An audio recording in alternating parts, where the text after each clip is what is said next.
Hello, my name's Paul Harris. I head up business consulting for ISLE here out of Melbourne in Australia, and welcome to the Asian Water Forum side event, Asset Management for Business Resilience. I'd like to acknowledge our young water professional rapporteur, May Lisa Veliquez, who's Area Operations Head for Prime Water Infrastructure Group. I'd like now to hand over to Jeff Wilson, who's a Senior Water Resources Specialist with the ADB and has been for over 4 years. He's an experienced civil engineer with demonstrated history of working in the international industry. He's skilled in hydraulics, hydrology, water resources, coastal, maritime, environmental engineering and sustainability, and has a strong technical professional accomplishment or accreditation with a master's degree focused in hydro informatics. Welcome, Jeff. Jeff's going to provide us with some opening remarks. Thank you, Jeff. Thanks, Paul. Hi, everyone. Nice to be here. So as Paul mentioned, I am Jeff Wilson, the Senior Water Resources Specialist at the Asian Development Bank here in Manila. At ADB, we finance a lot of infrastructure throughout Asia and the Pacific, billions of dollars of infrastructure. And we also finance social programs like health and education, but mostly we finance infrastructure. In the water sector, this may include such projects as hydropower plants, water supply and sanitation networks, flood risk management, and irrigation schemes. And this infrastructure is not cheap, but it should last a long time, like 50 years or more. So at ADB, while financing water infrastructure, we have an obligation to make sure that infrastructure will last and will see out its design life and hopefully beyond. Our newly financed infrastructure will normally complement some existing infrastructure, for example, a drainage system which may already be very old. In some cases, it may be 50 years old or more. So the infrastructure, both the old and the new, must be operated efficiently and properly maintained. We at ADB see asset management systems as a cost-effective way to ensure that our investment is future-proof, is sustainable, and the businesses we support, the utilities, are resilient. It's taken us a while to bring asset management systems into the water sector. The transport sector is well ahead of us.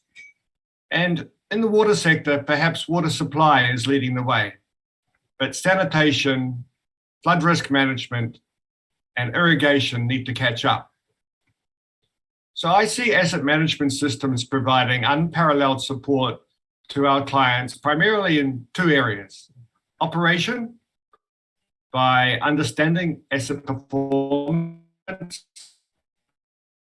and in maintenance, by prioritizing resources throughout its life cycle. O&M is almost management is a process used by water service providers to monitor and manage the assets they have in order to operate and maintain them cost effectively. It ensures a coordinated and transparent approach to the proper use of resources and to address risks and performance goals, leading towards sustainability and resilience.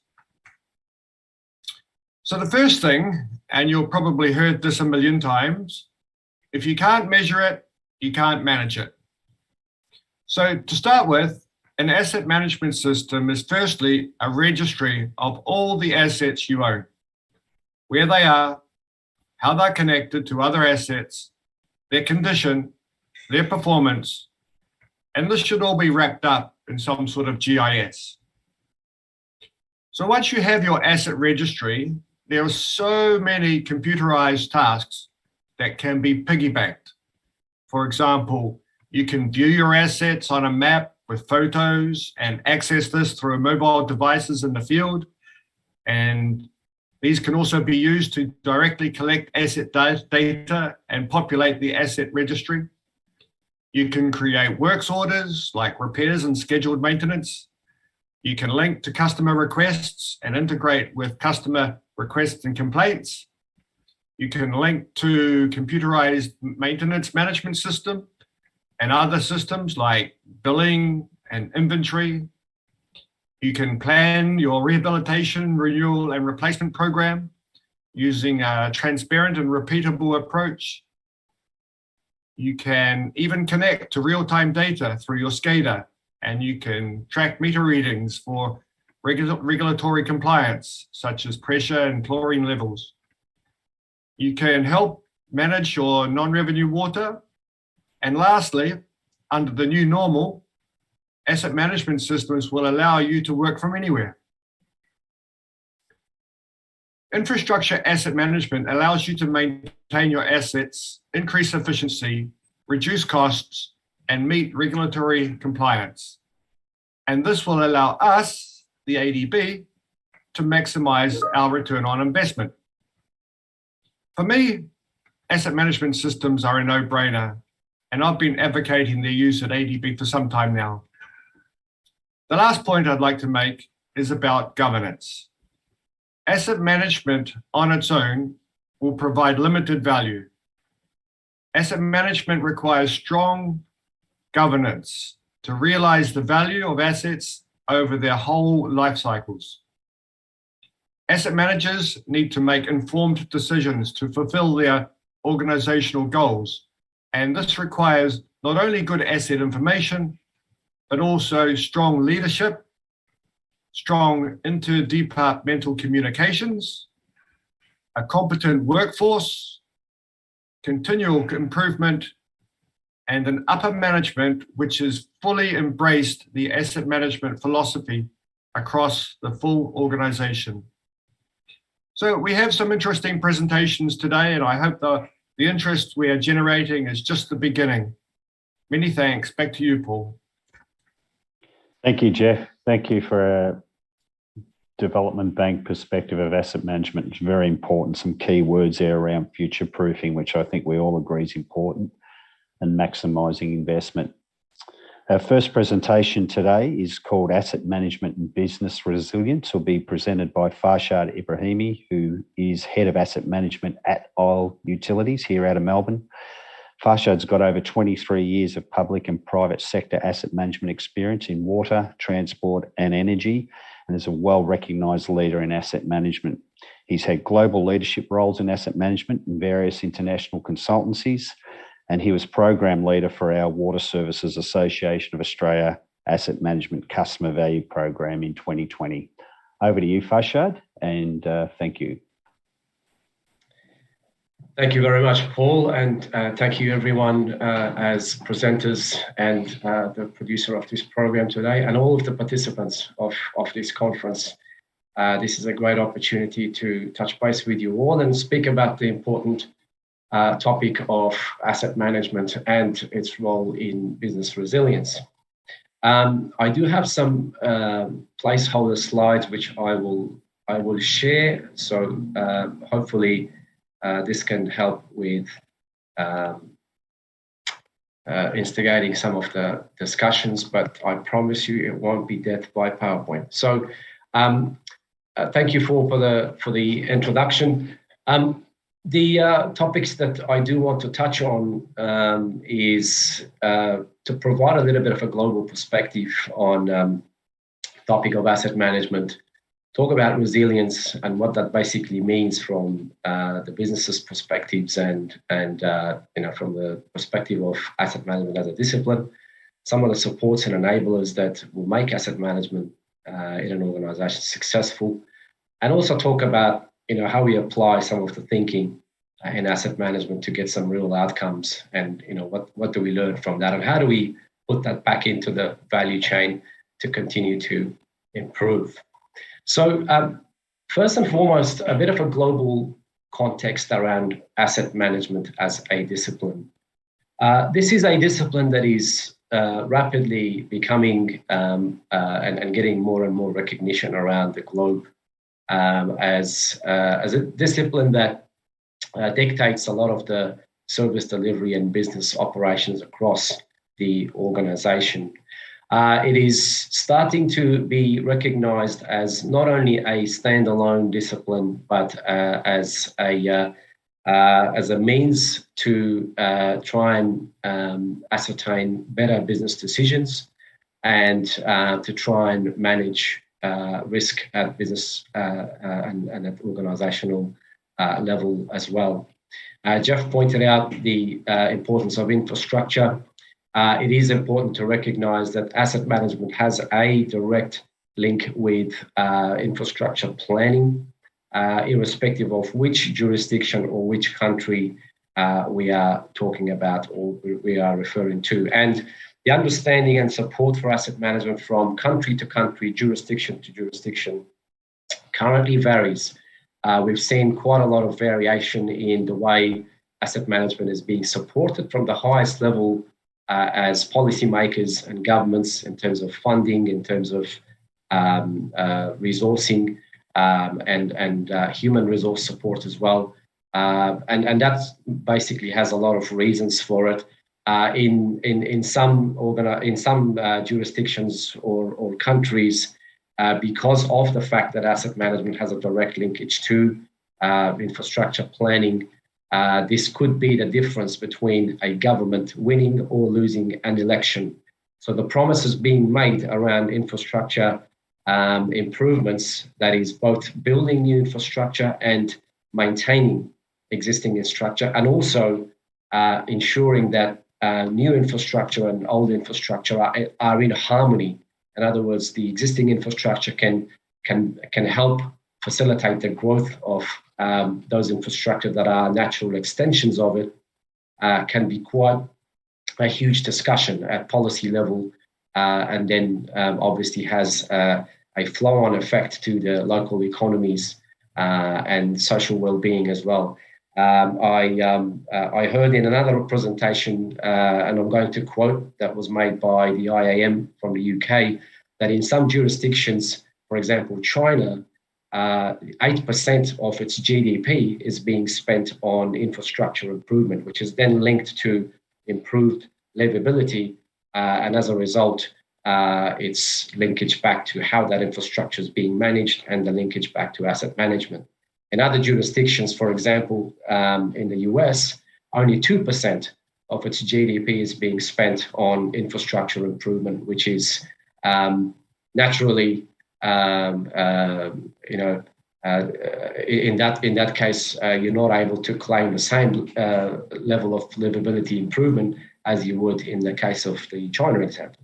And there are other examples around globally as well, which shows a real diversity of support for asset management throughout. In terms of operations and service delivery to communities, it is important to acknowledge that asset management needs to embrace both physical and non-physical assets.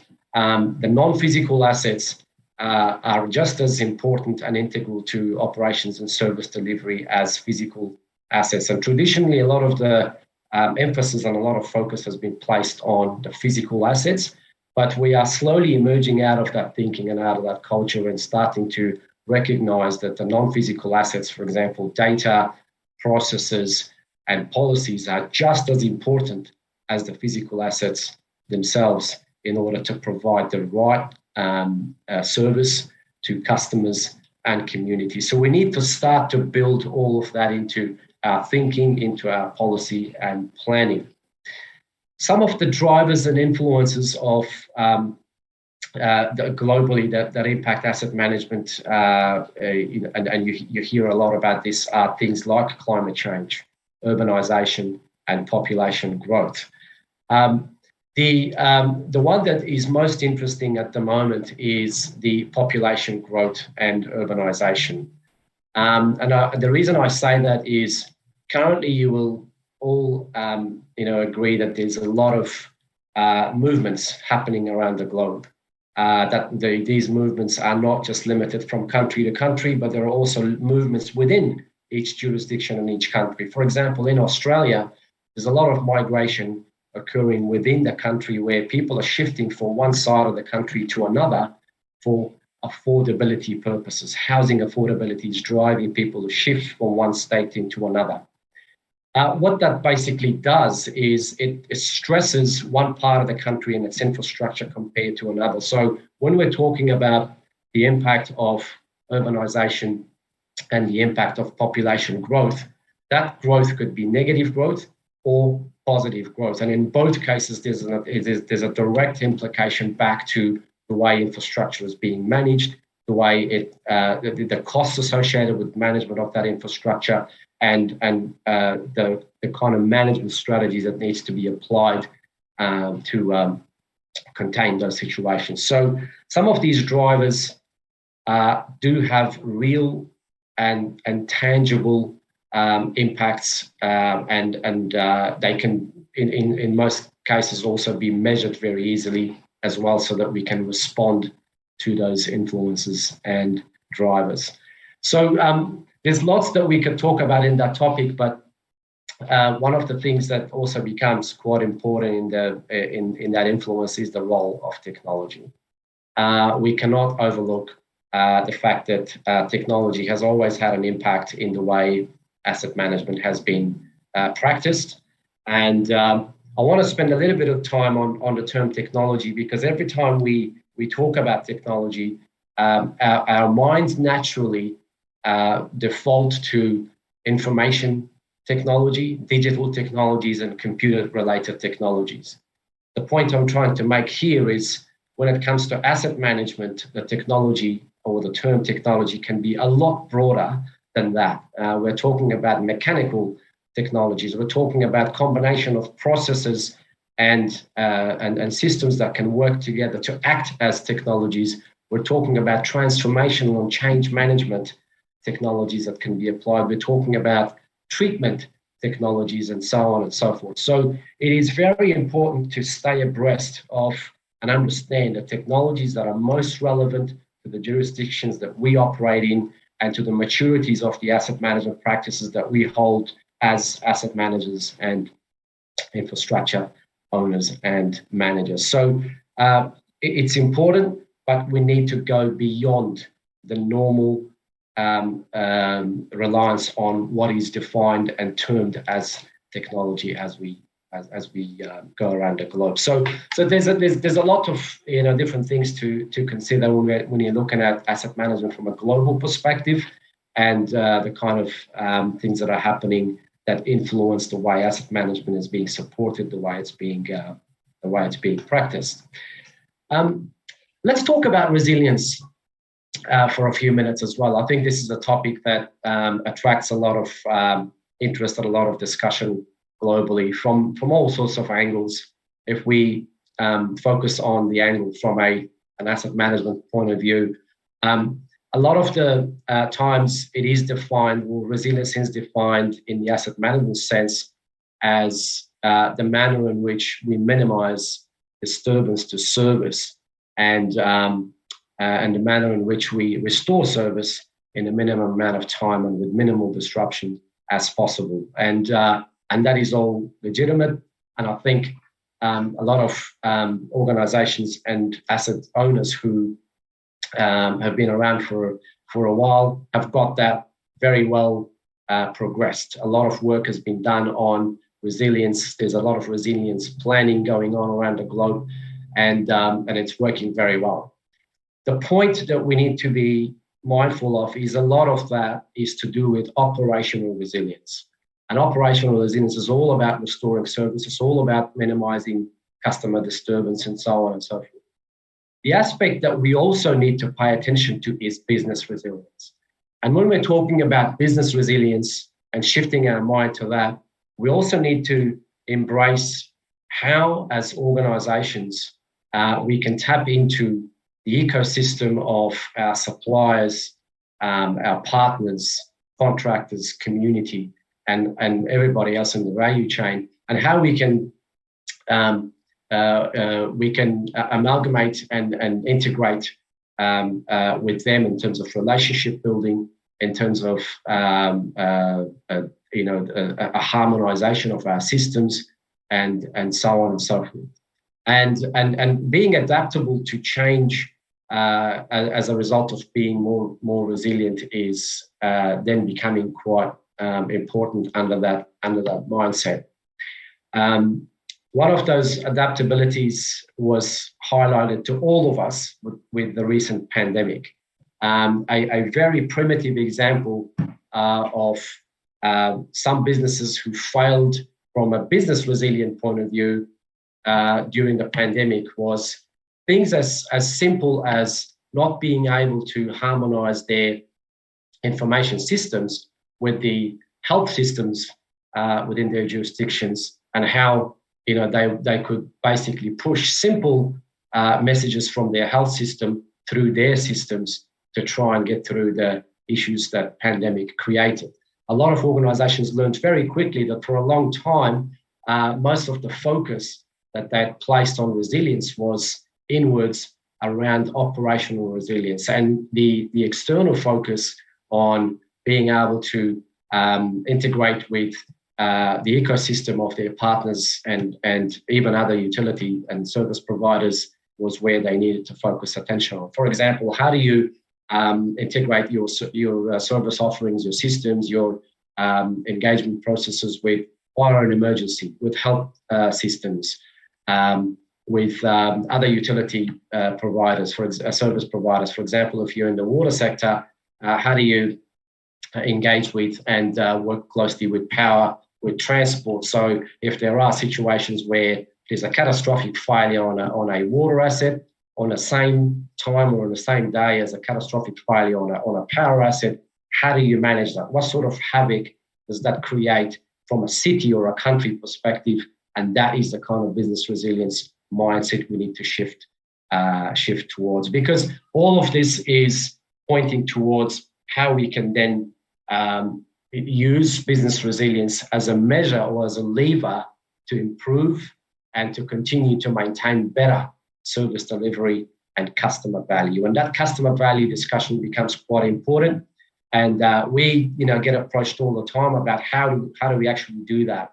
How do you deliver better customer value, and how do you understand that your resilience is up to scratch, and how do you test that?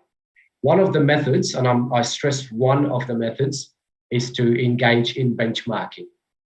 Quite powerful and quite a well-established process that has been around for a long time and can very comfortably be used to outline, what your resilience gaps are, what kind of strategic movements that you need to make to improve some of those gaps and so forth. As part of my introduction, you would have heard the WASA benchmarking program that we were involved with. That was a brilliant move by the Water Service Association of Australia to come up with an approach that not only tested organisations' maturity, but ensured that through benchmarking, they had an opportunity to outline where the organisations were basically vulnerable in terms of their operational and business resilience. But most importantly, how do they share that knowledge across so that they were able to have other people learn from their lessons and encourage that knowledge share culture, which is quite critical as well. Some of the supports and systems that can make asset management work and can have an impact on asset management, as Jeff also pointed out at the introduction, is clearly around information systems. There's lots of supports, but if we focus on the information systems for now, it is one of the levers that really makes a huge difference in the way we understand our decisions, in the way we apply decisions, and in the way we monitor and measure how we need to do it better the next time around. The impact of information systems strengthening on resilience is simply around the fact that if we are delivering a service with a certain level of service in mind, the only way to be able to measure whether you are over-servicing or under-servicing your communities is to have the right information systems in place. So most of the time, the information systems and the strength of the information systems are not only tested by whether you can carry out performance assessments of your physical assets and whether you can predict and forecast where you need to invest in terms of renewals and replacements of the physical infrastructure, but it is just as important in understanding whether you're meeting your obligations under your level of service framework commitments and how the community sees that and how they respond back. So your information systems also have to be strong enough and sophisticated enough to be able to come back the other way and allow an objective understanding of how the customer and the community and the wider stakeholders of the organisation see you as a service provider.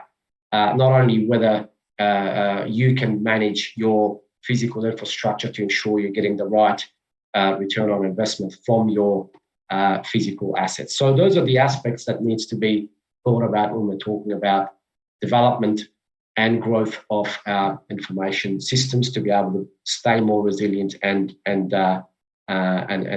be more resilient. The other aspect that's key is risk and assurance, and this is obviously a very big topic. You could talk about this for a standalone presentation, but the aspect that is quite important when we're talking about risk and assurance is risk has been around, and the understanding of risk and its principles has been around for a very long time. What we need to recognize is that the science of risk analysis and management has not changed for a long time. What is important in understanding risk and the ability to be able to provide assurance to boards and senior management and your shareholders is how you use information from your existing risk management and risk analysis and risk frameworks. We have been exposed in recent times, for example, in the UK, where we have had an opportunity to revise an existing risk and criticality framework with the objective to find and identify improvements in the risk analysis and modeling itself. Lo and behold, as it turns out, the risk modeling and analysis, as I said before, in terms of the science of it, is fine. It's what you do with the outcomes of the risk and criticality analysis and the decisions. And in this particular case, the most amount of impact was for the organisation to be able to use the outcomes of such review in renegotiating better premiums with their insurer.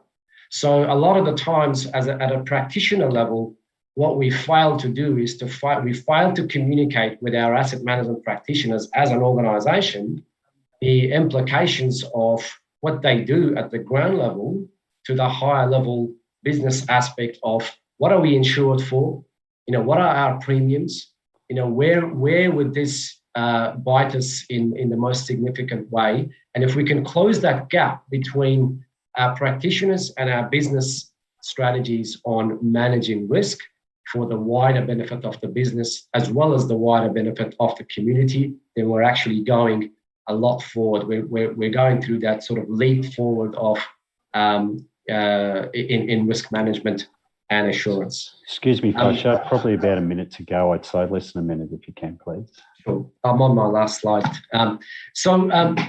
The other important topic that I want to talk about was obviously the application of some of these asset management theories, if you like, or frameworks. And the most recent work that we've done with ADB was obviously application of this thinking in understanding the right information systems for a couple of its member countries to then be able to allow, for example, ADB to use that as a decision framework on rolling that out to some of its other member countries. And in this case, we were strictly advised to look at identifying an information system given the existing maturity of the organisation at hand, but making sure that the system that's being identified is fit for purpose, it's sustainable, and it is cost effective. And as Jeff mentioned earlier, these drivers are not only drivers for the specific organisation looking at adopting such a system, but also from ADB's broader perspective to ensure that the systems that they end up with are sustainable, cost effective, and fit for purpose. And in this particular case, I'm pleased to say that we were able to identify from a huge range of information systems with purpose and with understanding of key asset management functional requirements for water utilities in Georgia and Nepal, an appropriate system that basically met those three broad criteria. So I'm going to stop there and hopefully come back to you at the panel discussion and answer any specific questions. Thank you, Paul. Thanks, Farshad. Good job. If you can go off screen, please. Thank you. Thank you. Great presentation. Our second presentation is from Aretha Samuel, who's the CTO for Nobel Systems. She's had over 13 years at Nobel Systems. She's a full stack GIS software engineer, familiar with a number of different solutions, and particularly around Amazon Web Services technologies. Tanmay Thacker is her colleague. He may or may not be presenting, but he'll certainly be part of our discussion panel. He's an IoT engineer with Nobel, with over 4 years of experience at that organisation. Over to you, please, Aretha. Hello, my name is Aretha Samuel. I am from Nobel Systems with my coworker, Tanmay Thacker. Together and with our team, we built GeoViewer. It's an asset management solution. Also, some of the challenges utilities face as assets are increasingly stressed from overuse, aging, managing these assets, identifying those most likely to fail, getting real-time insights. They're hard to accomplish tasks. And so we built a software suite and also IoT sensors to help utilities with their asset management. So who we are Nobel Systems. We are headquartered in Redlands. We have relationships with clients across the world, including Philippines, Uzbekistan, Czech Republic, but mostly in Southern California. We have 25 years working in the water industry. We built our asset management solution. It's a cloud-based software. So what is GeoViewer?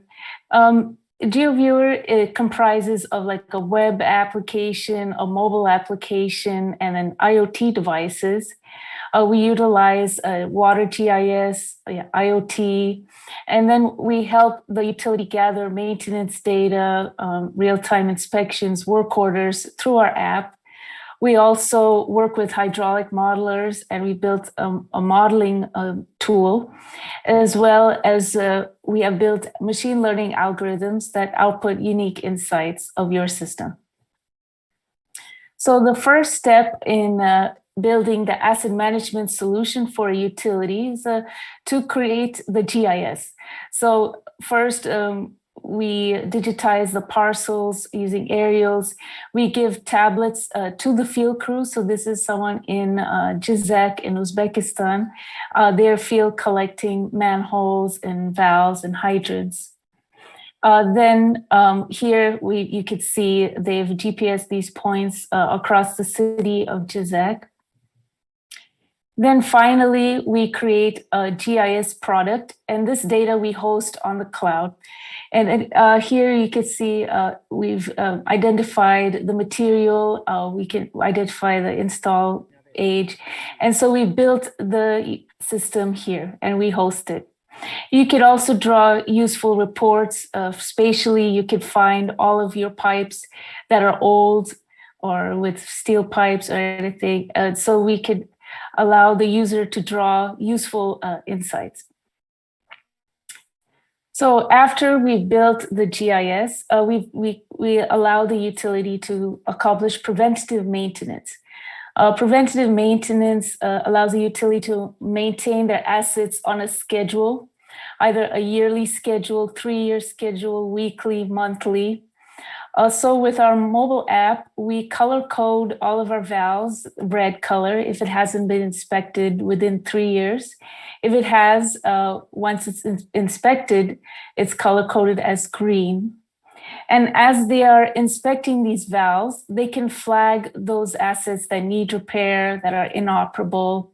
And then here you can see on the map, we've identified all of the valves that are inoperable, that needs repair, whether they're gate or butterfly valves. And accordingly, once we flag these bad assets, the utility can create work orders and fix these assets.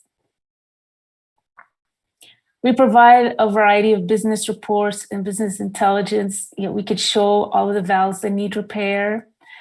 We could also keep track of the programs of preventative maintenance, how many valve cans were adjusted, replaced, cleaned, repaired.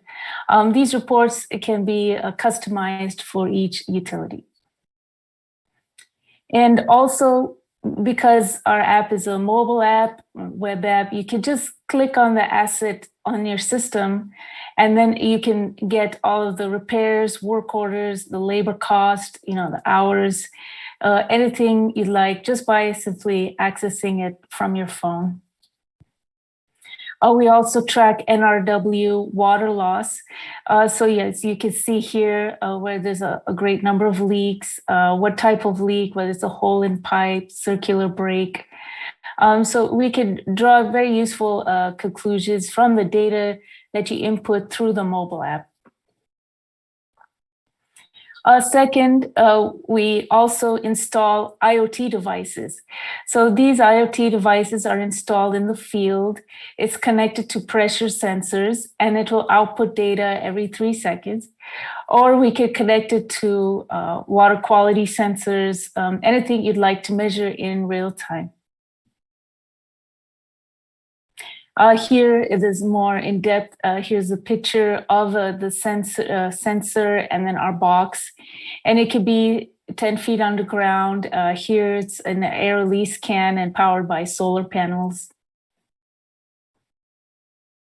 And so here is our ideal cycle. So first we create the GIS. We install real-time sensors, pressure monitoring sensors.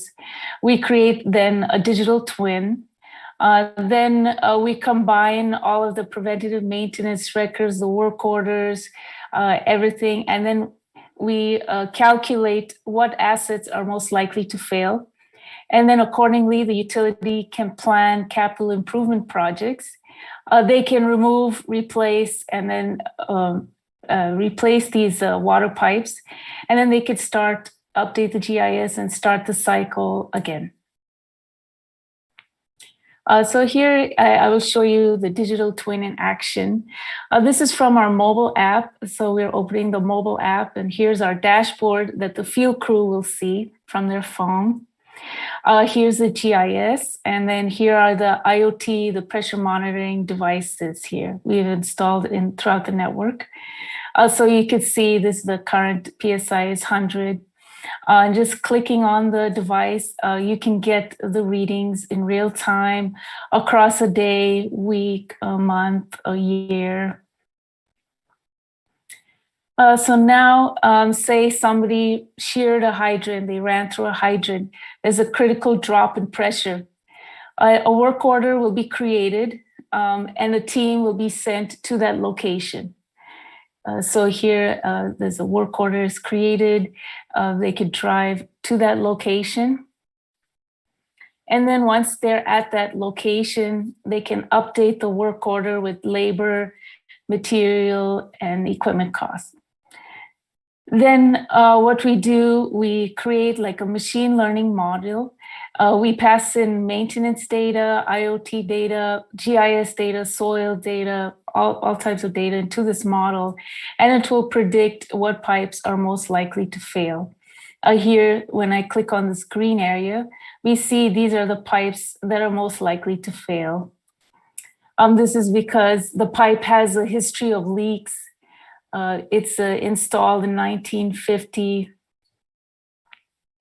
And so the install, here's like a history of leak information. And then it was installed in 1955, and then the material is steel. And so also with our platform, we integrate SCADA. And if the utility has AMI smart meters, we can integrate that into our platform.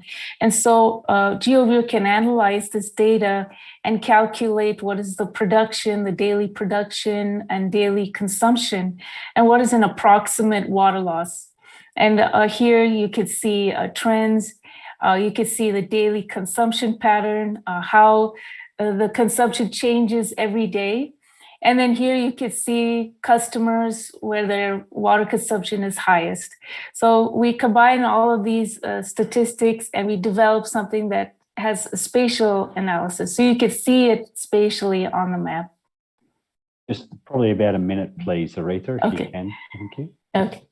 And we also have a hydraulic modeling. We combine the SCADA and the consumption data into the hydraulic modeling.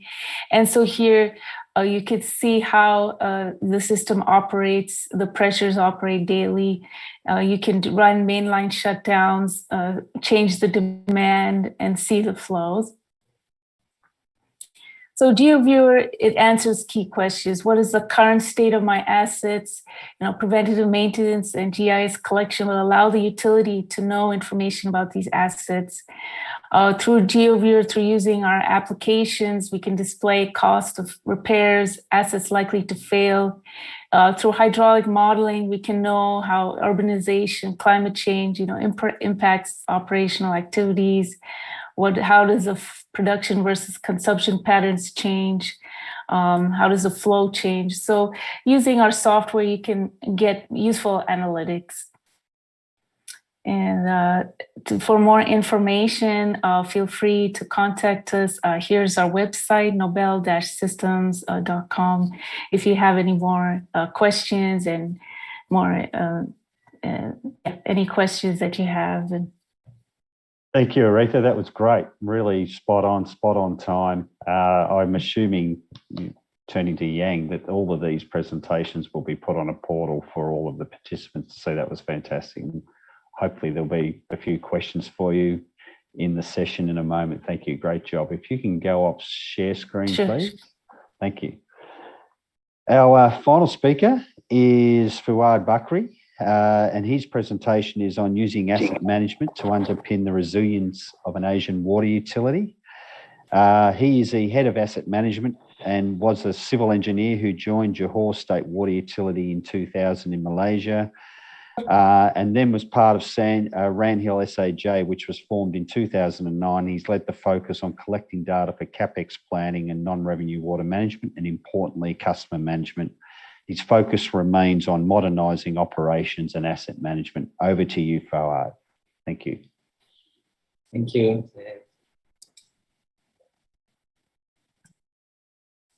This is the framework of our organization. Ranhill is a small operated at Johor, and we have the SPAN as our regulator, SPAN. Sorry, Fuad, are you meant to be sharing your slides? Sorry to interrupt.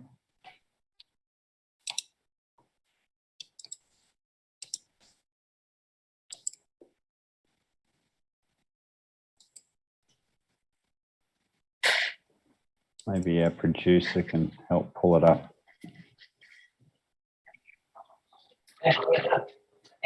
Okay. No worries, we can do that from our end. Yeah. Okay, Fuad. I think, Fuad, we've got them up now. All you need to do is ask the producer to turn the slide for you.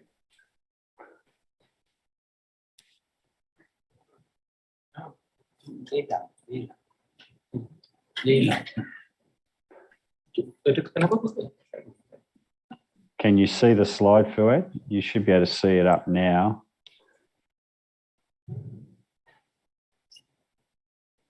Hi, Fuad. The slides are up now. Are you able to see it on the Zoom screen? Please just cue us to move forward. Thank you.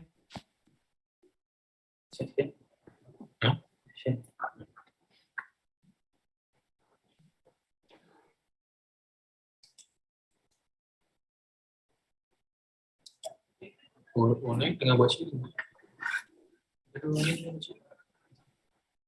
Sini. Saya tengok dia. Masuk tadi ada masuk. Masuk. Tak, ni kira ada orang lain tengah sini. Fuad, the Hello. slides have been run by the producer, so you just need to ask him to take the slides forward to whatever slide you'd like to talk to. We've only got a few minutes left, so you may want to only focus on a few slides. Okay, I have a problem with my slides. Anyway, at SAJ, we at Johor, we operate for 46 water treatment plant, and we have GIS in our office from year 2000, and year 2009 we migrate to the federal under PAB under PAB, and then after that we continue our business in Johor. We have about 1.2 million customer account. Our GIS developed from year 2000. We managed to capture data for about 23,000 kilometers of pipe material, and 3,000 of it is distribution, and 20,000 plus is kilometers is installation. I wish to share the slide of the map. This is the installation. We can see the map of Johor. If you can go down, Matt, map of Johor. keep going down if you can. A bit more. I think there's a geographical map. A bit more if you can. Yeah. Further down, please. Further down. Yeah. Further down. This is a map of Johor. Okay. Okay. This is our hard work in capturing GIS. The gray color is the land parcel that we purchased from land office. And then we not really digitize it all because it's already there.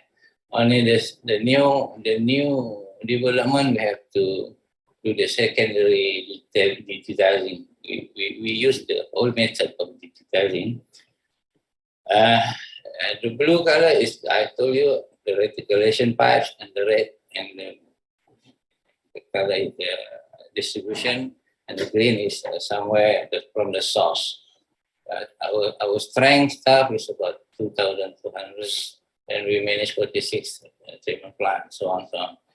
So with this data, when we want to rehab or so on, the second slide we show some NRW program. This is the normally operational issues that we have to along the way. I mean, whenever we collect data, we base on this methodology, which to track where it is the distribution or the reticulation.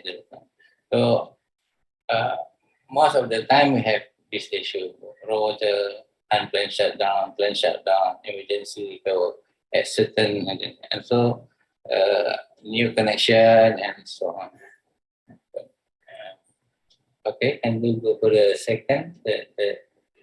Okay, this is our roughly a short summary of whatever we have. We have program for the asset management from 2008 to 2000 now. Then we have because it's very expensive.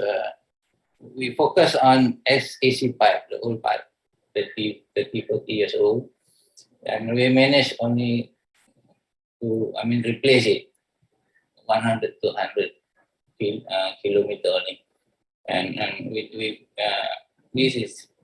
reduce it a bit, but now we replace it with UPVC, MPVC, and mild steel in order to have control our NRW.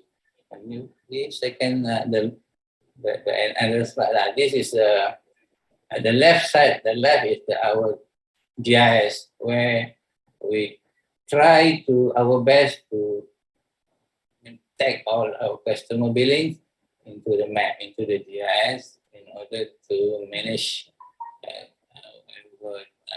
NRW and customer and we call it commercial losses. And then there's the right table is graph is from 2010 to last year. We managed to reduce NRW from around 30% to 25. Under 22 data is not correct because normally we run it for 12 months, 12-month average. Roughly this year will be less than 25. Okay, maybe the last is not least, the slide. This is because we are underpaid with Musan SLI for heart. We have to schedule maintenance for them. We do it this manually. There is no system. There is a system, but we still will do it manually. We hope from our second presenter from Assam, Noble System can help us organization on this. And then maybe we can go to another slide. This is only a sample of data that we have to report to them monthly on the production and so on and so forth. And also the monitoring of water quality. It's also doing manually. Okay. Probably 1 minute, Fuad. Probably 1 minute, please. Okay. 1 to 2 slides, please. Okay, please go down because I don't have a slide. Okay, please skip this. Please skip. This is hydraulic modeling. Since we have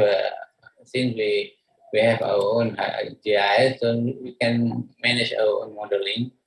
So normally we do modeling for planning and capex. We're not yet embarked on the real-time hydraulic because we do the pilot, but still on the basis of pilot basis. We try to go as our vision is like GeoViewer just now, saying that we have to go for IoT devices, AI, asset management, real-time, hydraulic model. We are going. We plan to. I'm talking about Johor, not Malaysia. This only at Johor water supply, which is 10%. The population of Malaysia. I hope this will help in the discussion, and I thank you for inviting us. Thank you, Fuad, and I apologise on behalf of the forum for the technology glitch there, but I've read through your slides and they were very, very interesting in terms of your asset management model. And I've got a couple of questions I've raised with you when we get to that session. So we'll open this up now to a discussion session. And I'm looking at a few of our questions that we've got. The first question is in relation to the application of AI for asset management. And I think Aretha covered that pretty well. But is there any further comments you'd like to make on that, Aretha? The question was, it seems to me that the asset management system is a database with algorithms, potentially asset prediction, and moving more towards AI and artificial intelligence to analyse this data. Just something that you'd like to add on reflection of your presentation? Yes, Tanmay Thakur, can you say? He's the one that developed the AI model in algorithms. So you go ahead and explain how he did it. Mm-hmm. Sure, yes. 100% you have to apply AI at the end stage of any asset management system. Having AI into the system is basically at the end of the day, it's like you're mixing up data to get some insightful analysis. And asset management system can be driven by AI for sure, using the latest algorithm available now. So at the end of the day, it's like in database, you get the data and output through AI. So yes. How did you do it, Tamay? Can you explain? We basically put in all the assets information like pipeline material, age, size, number of work orders, service orders, then the soil information, also the road ratings into one platform, got that data cleaned. We analyzed the data and passed it into a machine learning algorithm. So this algorithm does a correlation between the previously leaked pipes and the current infrastructure, the pipeline infrastructure of the system.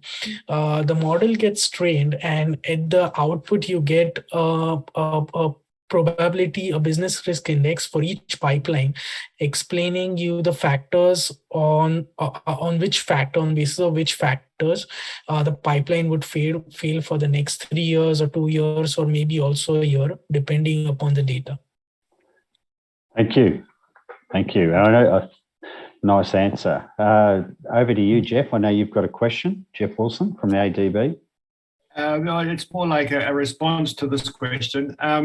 We've seen a number of applications using AI and big data in this field. Obviously, there's some databases there, and there's a lot of data behind those databases. And I have heard of applications where some companies are looking at let's say the correlation between data in order to detect anomalous data, potentially anomalous data, and then to go back and then to check whether that data is in fact anomalous. For example, there's an organization called Harea Water, which we have showcased at ADB's eMarketplace, which looks at the billing in comparison to some other customer data in order to detect the possibility of over or under billing. There's also, you can apply AI big data techniques to infer asset data. This is for asset data which is not directly measured, but can be inferred from neighboring assets, for example. And you can also identify locations, for example, of high non-revenue water, or identify areas where you might have a high risk of failure. So I'll stop there. Thank you, Paul. Yeah, that's a really good point. I just wanted to add a question for yourself, Aretha and Tanmay, again on this theme. Digital twinning is very data intensive. How long would it take typically a utility to get enough data to, say, build digital twins around critical assets only? What sort of time period should a business allow to collect that sort of data? I'll let Aretha answer that question. Oh, I think, 6 months to a year. And if they have any previous data on spreadsheets or paper, we'll take that and input it into the system. But yes, I think the more they use the phone and the more they collect this data, the more data you collect, the more accurate it will get, definitely. Yep. So I think it's an ongoing process. Yep. I have a question, if I can, for Farshad. Farshad, there's a lot we read about with ISO 55001 and GFMAM accreditation and its, strength around asset management, governance and resilience. What's your view on how those particular frameworks support business resilience, particularly in the space of asset management? Yeah, thanks, Paul. Look, ISO 55000 and GFMAM are both very well-established frameworks, and I definitely personally support both of those because it does help organizations systemize and introduce a management systems mindset around their asset management practice. So it could be a really leap forward for an organization to to ascertain what they do, but in a systematic manner. But the one that really plays an important parallel with resilience is the aspect that both ISO and GFMAM push from a management and senior leadership buy-in perspective. One of the most important benefits or wins, if you like, through ISO 55000 certification, or even aligning your practice to ISO 55000 key requirements, is the fact that it does require a senior leader or an executive to sign off on asset management at the highest level of the organization. So that in itself, for me, is a key benefit that can then play an important role in making the organization be more resilient, if you like. The aspect that probably still needs a little bit more work on, even from the ISO and GFMAM perspective, is striking that balance between looking outside in or looking inside out around your practice. And as I mentioned in my presentation, a lot of the resilience planning that currently occurs globally is entirely focused on operational resilience.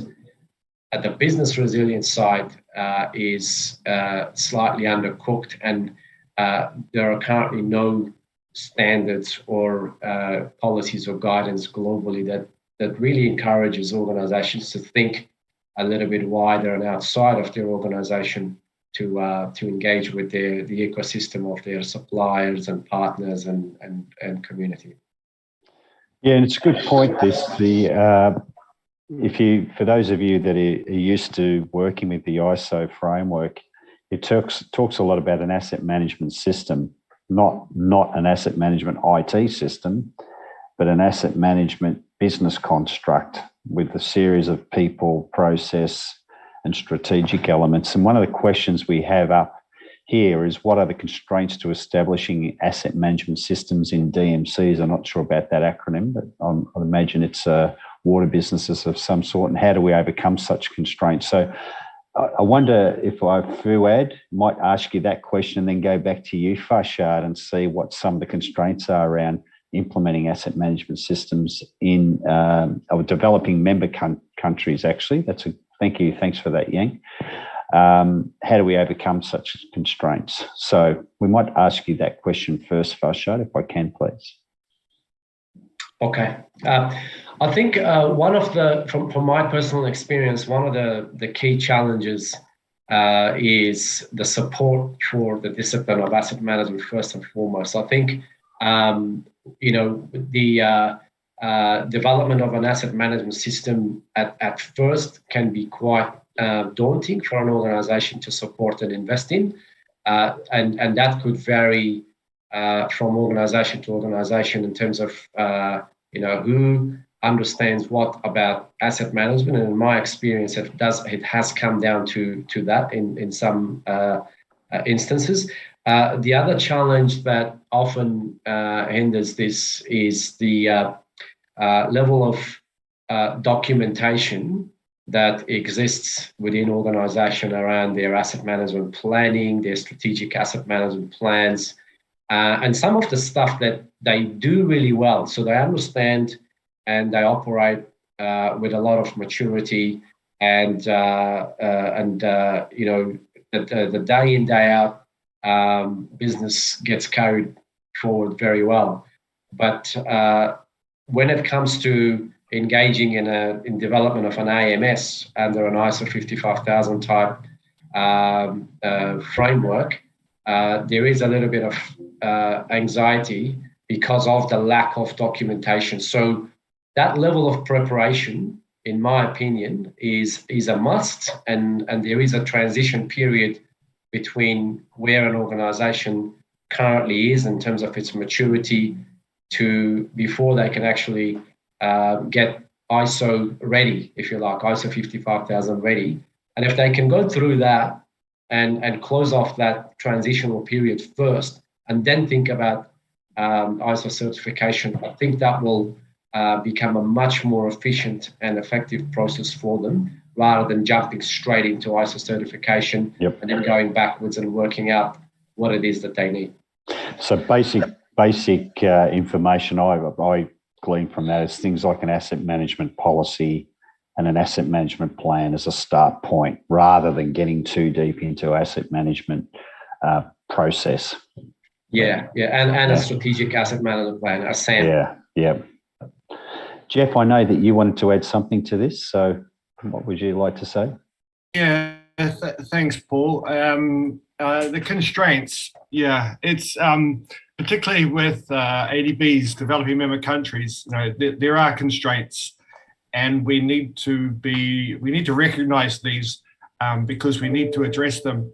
I think the first thing is, and just to reiterate what Farshad said about the support throughout the utility, which is led by upper management, and so the water service provider as a whole, the whole company embraces, let's say, a philosophy of asset management system, and this comes from top down, and as part of the governance comment that I made in my opening remarks. I'd like to perhaps add that I don't believe technology is a constraint. So we have the technology, and we have the need. I think the need is demonstrated as well. So what is really constraining it? And I think perhaps one of the biggest constraints, at least with our developing member countries, is to start the process. You need to get the process moving, and some of our clients, they don't really know how to start, and they don't know what the roadmap is. And so what ADB will do is it will help them initiate for example, a proof of concept or a pilot application, and provide them with a roadmap in order so that they can plan what their activities are over the next 5, 10, 15 years. But I think perhaps we do need to identify that money is a constraint. And once you've got the proof of concept, the pilot application, you need to start maintaining your system. And that requires pretty much two things: money and capacity or competence. And we can provide some of that money. We can provide training for the capacity and the competence, but then it needs to be carried forward after ADB leaves. And this goes back to the sustainability issue. But if we can demonstrate that there is value, that is providing some sort of cost-effective solution, if it's not providing value, then it will not be sustainable. So we need to demonstrate that it provides value. If the utilities see that it provides value, well, then they will proceed themselves funding it and training their staff. Thank you. Thanks, Jeff. I think it's a really good point. And I'll perhaps go to Fuad and then yourself, Aretha, but what we see quite often in asset management world currently is businesses thinking they can shortcut asset management by going to a system solution. So forget about all the basic principles around a policy in a strategic asset management plan, as Farshad's talked about, and underpinning that with some good asset management practices. We'll go to the system solution straight away. We'll get the data, and therefore we'll be a very good asset manager, which is not often the case. So I'd like to ask you, Fuad, if I can, please, how did you implement asset management within Johor? Did you take a policy and practice view first, or did you apply systems, or both? Yeah, for Johor, we have normally we focus on NRW because NRW is the key measurement from the regulator. We have to attain certain percent and down each year, and we monitor it closely. And then that culture of NRW need support, like technical support, like my department, like GI. Only thing is, our GIS is only the beginning of asset management. That's why And our CEO last 2020, just on the COVID time, and then we have to establish the asset management department to look into further whatever collaboration or further planning milestone towards this. It's not a cheap process. I can say that GIS costs time and money, and then we are not expert in GIS. We have to rely on vendors. And then if 20 years, technology of GIS is not the same as now. In fact, there is another vendor come and said that we can offer you certain better idea, better whatever apps and so on. And then we need investment further. We want to do better. We want to be the leader in the region. The constraint we have to huddle together. Not because we don't know what happened in the real world, but we need competent people. Our business is in 4 quadrants. Normally, management will have to manage all these 4 quadrants, which is finance, look into customer perspective, look into the internal business process, which is this asset management and GIS, whatever operation, and then the people, and then the learning and growth, whatever the resources is. These 4 quadrants need to be balanced, and then plus the top management, whatever clear vision and mission. This is my comment. Thank you, Fiord. So your focus is vision. Your focus is then supporting that with systems and decision making. So I like that approach. Do you find, just a question for you, Aretha, that businesses that are coming to you, are they trying to attack asset management from below and say, well, we'll put a system in place rather than all the asset management principles? Or are they seeing asset management as being laid down in the business before they adopt systems? Yeah, it's a good idea. Yeah. We have to bring it up at the very top. What's your view on that, Aretha? Do you see that? Yes. Oh, yeah. Before they were collecting data in paper or not at all. But once they have like a technology solution, then they're able to develop a schedule, like a policy. Oh, okay, let's put it here in the app. Let's track it this way. If the number increases, if the pump run hours, increase to a certain number, let's flag it. Let's create a work order. So I think a technology actually helps. First, if they start using it, start seeing it, then they're kind of dynamically able to create workflows and policies and improve the maintenance of the system. So it's a very real question around data and the use of it in policy. But what I find an interesting question around the more, and I guess we need to think about the developing countries, but some of the more sophisticated businesses, and this is a question for you, Farshad and Fuad, are around meeting customer needs and ensuring asset management equals customer. How do you see that, Farshad, moving forward? And I notice, Fuad, in your vision or mission, you talk about satisfying the customer. So this is one of the words we don't see a lot of used within the asset management space. Farshad, your comment first, if I could, please, on customers linked to asset management. Yeah, sure. Look, I think at the end of the day, as I pointed out at the beginning of my presentation, one of the biggest shifts in asset management globally is the realization that everything we do as part of managing physical infrastructure has a direct implication to somebody at the end of the line. And that somebody might be customers and users of the service that we provide, or it might be others who are paying for the service in a different way.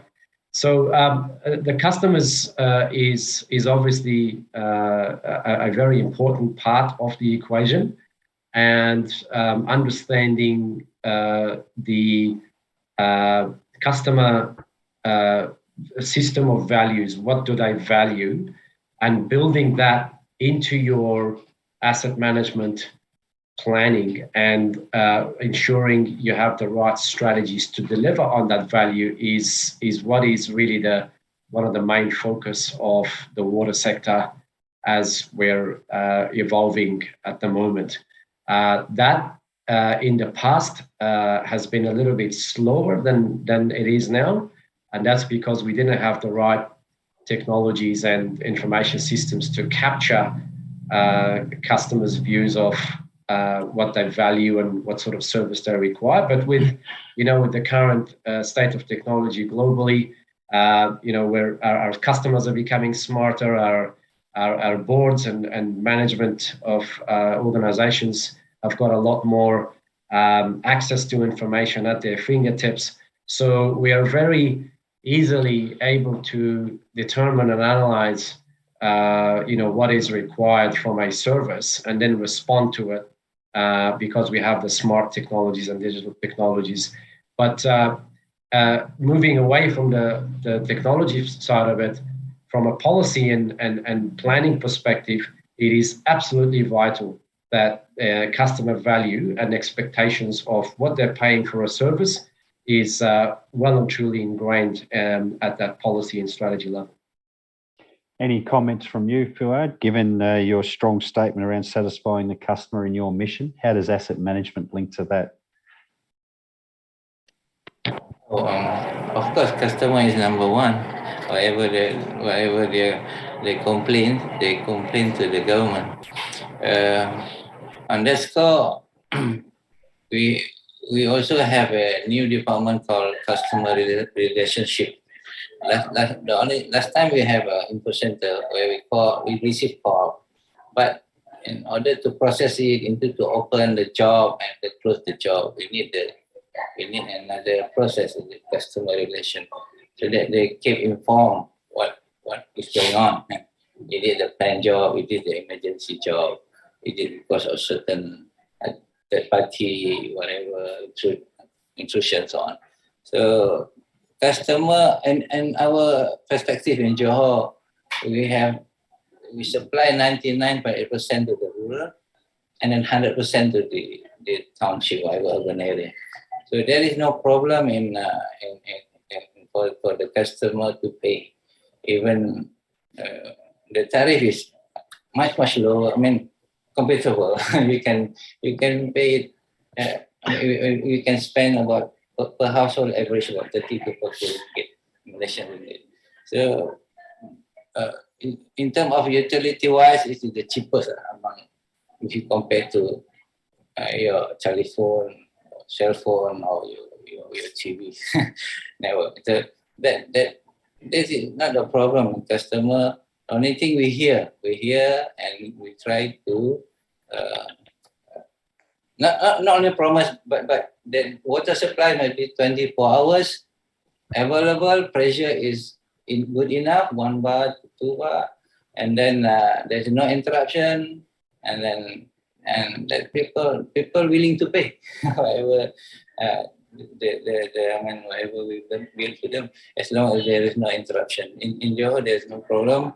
Only because raw water we only operate, but the raw water is the state matters. It's a state matters where we have to collaborate with the state so that enough raw water for our operation. That's it. Thank you, Fuad.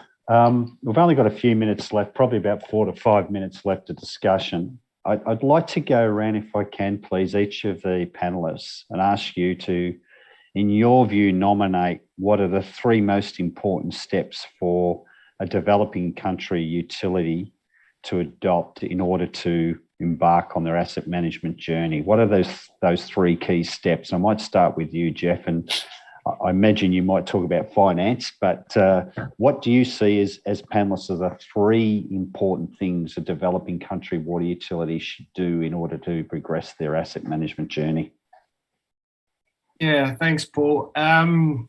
Well, in my personal point of view, I think they need to be self-sustaining in terms of being able to fund their own activities. And what we have found in many of the countries that we work in, the utilities, is that the tariffs are so low that they do not sufficiently finance the operation and the maintenance required by these water service providers. And so they need to be topped up through central local government transfers. So money is always tight, and think of it like a leaky boat. They're too busy bailing out the water to fix the leaks, and so what they need to do is they need to have the time and the money in order to both bail out the water and fix the leaks, and provide the customers what the customers want. So in terms of paying for this, it's better that they provide the service before they increase the tariffs. People will not pay an increase in tariff on the expectation that the service will increase. You need to improve your service, and then get the political buy-in to increase your tariff. And asset management systems will allow you to do a lot of this in a transparent, scientific, data-driven way. And I'll stop there. Thanks, Paul. Thanks, Jeff. Good answer. Fuad, three things that are important in progressing an asset management journey. Okay, in our organization, we also try to set up our command center. Each command center is within us, and the customer, and then the operation, and then also the top management. They will see it in the dashboard on whatever devices we have, whatever system we have, hydraulic we have, and then we can feed to the customer whatever their billing history or so on, and everything in one room with the customer complaint there and customer relation. At the same time, there is a technical support on command center, which is driven by technical people. So this, customer relationship and whatever technical can work together in harmony, and then at the outsiders, and the customer, they will receive very good services. That is our future, and then we will embrace your suggestion on asset management policy itself. It's very good, and then besides our another view policies, I think it's a good chance. Thank you. Thank you, Fuad. Okay, 2 minutes. Farshad, 1 minute. Your three areas.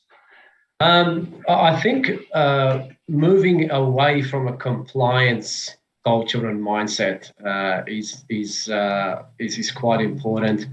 Adopting and embracing a culture of building more capacity internally, I think can go a long way as well.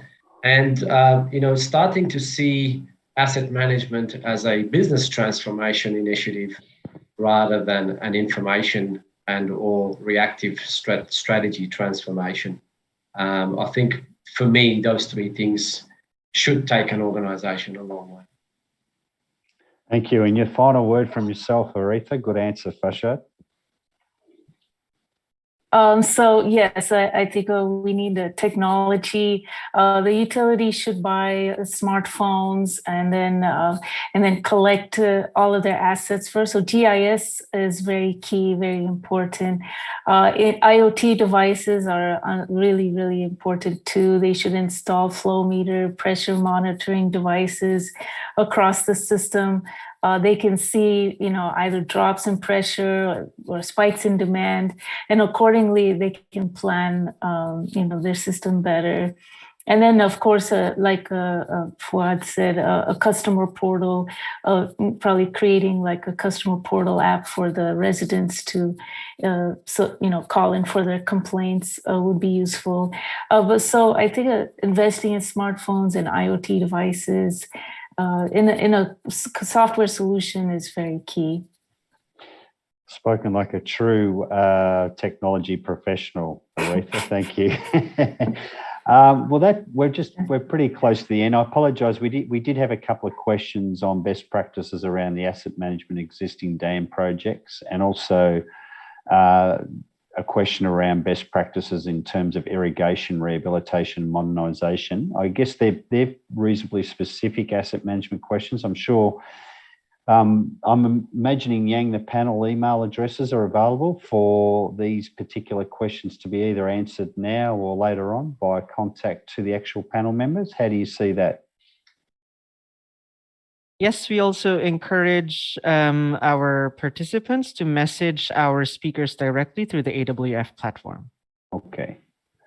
Right, so I'd imagine there's some great best practices in dam projects and irrigation rehabilitation, which would probably take a lot more to cover than in a session like this. I think, Matt, we're going to move into some closing remarks now, and I might, if I can, just hand over to you, if I can, please, Jeff, to make any closing remarks on behalf of the ADB, if you could, please. Thanks, Paul. I'd just like to thank Isle Utilities and all the attendees for coming and spending an hour and a half listening on asset management systems and asset management procedures and processes. I'm finding it a little bit, let's say, difficult convincing some of our clients to embrace asset management systems. For me, it's a no-brainer, but we're challenged by their need for funding infrastructure rather than the softer components. But the soft components are necessary, and perhaps they offer the best return on your investment. The best bang for your buck, so to speak. So I'm just glad that we could have this today and that we had good participation. Thank you very much. Thanks, Jeff. And on behalf of my role as a moderator, I want to thank all the presenters, and thank you, Jeff. Thank you, Farshad, for your excellent presentation, Aretha on technology, and Fuad on obviously Randhill SAJ. From my perspective, I think we've got a view of asset management from a consultant who's a purist, from an ADB, from a banking perspective, who, from my perspective, I was really interested to hear, want to ensure that the investment is secured and maintained and looked after. We just don't want to borrow you money or lend you money, every few years. We actually want to see you invest in assets and maintain them. We also heard from Aretha on systems, and they've got a very important role to play in asset management, and whether you choose them first or last is always a question. And Fuad gave us a really nice example, I think, of an asset management model where that's been inserted into a business in Johor and is proving to be a successful implementation of asset management within that particular business. So thank you all. Appreciate your time and effort, and really look forward to seeing other presentations and other discussion within this particular conference. Thank you.